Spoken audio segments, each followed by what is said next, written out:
हुबली से एक संवेदनशील मामला सामने आया है। कारवार जिले के येल्लापुर तालुक में एक युवती की हत्या के मामले को लेकर हिंदू संगठन के नेता प्रमोद मुथालिका ने कड़ी प्रतिक्रिया दी है। मुथालिका ने इस हत्या को लेकर पुलिस कार्रवाई पर सवाल उठाए हैं और आरोपी की तत्काल गिरफ्तारी की मांग की है। उन्होंने इस मामले में सरकार और पुलिस पर गंभीर आरोप लगाए हैं। हालांकि पुलिस की ओर से अब तक आधिकारिक प्रतिक्रिया का इंतजार किया जा रहा है। दरअसल हुबली के कारवार जिले के येल्लापुर तालुक में एक युवती की हत्या के मामले में प्रमोद मुथालिका ने बयान जारी कर आरोपी रफ़ी की तुरंत गिरफ्तारी की मांग की है। मुथालिका ने आरोप लगाया कि गलत रिश्ते के चलते हत्या की गई और पुलिस इस मामले में ढिलाई बरत रही है।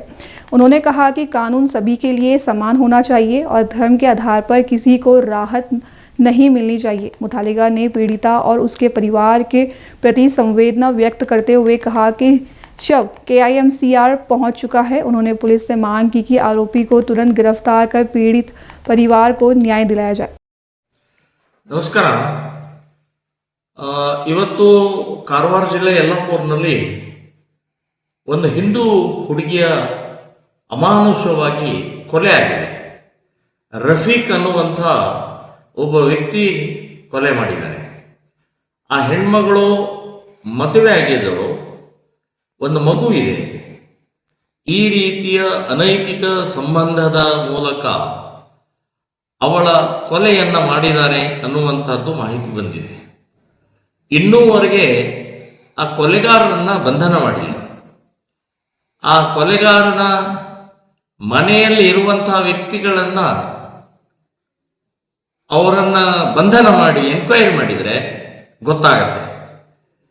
ಪೊಲೀಸ್ ಡಿಪಾರ್ಟ್ಮೆಂಟ್ ಮುಸ್ಲಿಂ ಅಂದ ತಕ್ಷಣನೇ ಹಿಂದೇಟು ಹಾಕುವಂತಹ ಪ್ರವೃತ್ತಿ ಈ ಮಾನಸಿಕತೆ ಕಾಂಗ್ರೆಸ್ ಸರ್ಕಾರದಲ್ಲಿದ್ದಾಗ ಮಾಡಬಾರ್ದು.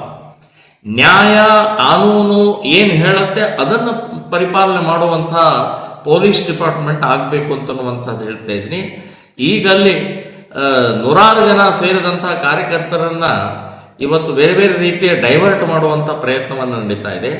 ನಾನು ಆ ಮದುವೆ ಆದಂಥ ರಂಜಿತಾ ಅವಳಿಗೆ ಶ್ರದ್ಧಾಂಜಲಿಯನ್ನು ಅರ್ಪಣೆ ಮಾಡ್ತಾ ಇದ್ದೀನಿ ಮತ್ತು ಅವರ ತಂದೆ ತಾಯಿಗೆ ಅವರ ಕುಟುಂಬಕ್ಕೆ ಸಮಾಧಾನವನ್ನು ಹೇಳ್ತಾ ಇದ್ದೀನಿ.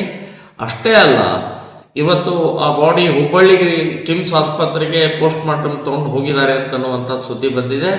ನಾನು ಹೇಳೋದು, ಅವನ್ನ ಅರೆಸ್ಟ್ ಮಾಡುವವರೆಗೆ ಬಾಡಿಯನ್ನು ದಫನ ಮಾಡಬಾರದು, ಸಂಸ್ಕಾರ ಮಾಡಬಾರದು ಅಂತನ್ನುವಂಥದ್ದು ನಾನು ಹೇಳ್ತಾ ಇದ್ದೀನಿ. ಎಲ್ಲ ಕಾರ್ಯಕರ್ತರು ಕೂಡ ನಾಳೆ ಬಂದು ಕಾಲ್ ಕೊಡುವಂಥ ಒಂದು ಹಂತದಲ್ಲಿದ್ದಾರೆ. ಅದಕ್ಕಿಂತ ಮುಂಚೆನೆ ಪೊಲೀಸ್ ಇಲಾಖೆ, ಕಾಂಗ್ರೆಸ್ನವರು ಈ ರೀತಿಯ ಮುಸ್ಲಿಮರನ್ನ ಬಚಾವ್ ಮಾಡುವಂತಹ ಪ್ರವೃತ್ತಿಯನ್ನು ನಿಲ್ಲಿಸಿ ಆ ರಫೀಕ್ ಅನ್ನುವಂಥವನು ಒದ್ದು ಒಳಗಡೆ ಹಾಕಿ ಮರ್ಡರ್ ಕೇಸ್ ಹಾಕಿ ಅವನು ಹೊರಗಡೆ ಬರದೇ ಇರೋ ಹಾಗೆ ನೋಡ್ಕೊಳ್ಳುವಂತಹದ್ದು ಪೊಲೀಸ್ ಡಿಪಾರ್ಟ್ಮೆಂಟ್ ಜವಾಬ್ದಾರಿ ಅಂತನ್ನುವಂಥದ್ದು ಹೇಳ್ತೇನೆ. ನಾನು ಕೂಡ ಇನ್ನು ನಾಳೆ ಅಥವಾ ನಾಡದ್ದು ಯಲ್ಲಾಪುರಕ್ಕೆ ಬರ್ತಾ ಇದ್ದೀನಿ ಅಂತನ್ನುವಂಥದ್ದು